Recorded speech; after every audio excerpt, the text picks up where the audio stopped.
কৃষ্ণ বন্ধুরা, তোমরা সবাই কেমন আছো? এই দেখো আমার জেঠিমার উদ্দেশ্যে এই যে প্রতিদিন সন্ধ্যেবেলায় এখানে যে প্রদীপ জ্বালানো হয়, জেঠিমাকে একটু প্রণাম দিয়ে তারপর ভিডিওটা শুরু করছি।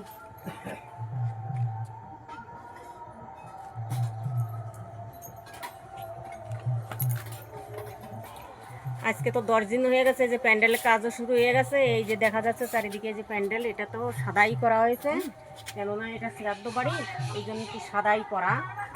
আর এদিকে দেখো, আমি প্যান্ডেলটা ঘুরিয়ে দেখাই। এই যে এদিকে এই যে চেয়ারগুলো আছে, আর এই পাশে এই যে টেবিলগুলো এখনো পাতানো হয়নি।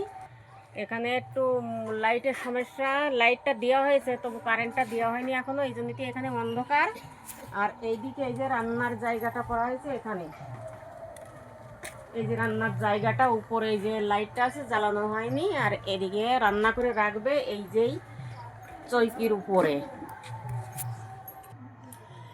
এখন তো আর উনুন কাটা হয়নি, এখন গ্যাসেই রান্না হবে। এখন কাঠে অনেকেই রান্না করতে চায় না, হাঁড়ি কড়াই কালি হয়ে যায়, অনেকে মানে মাজা ঘষাটা করতে চায় না। এই জন্যে এখন ওই গ্যাসে এইখানটায় এই যে রান্না হবে, দেখতেই পাচ্ছ। এই যে চলো এবার দেখাই আমাদের পরিবারের কে কে বসে আছি এক জায়গায়।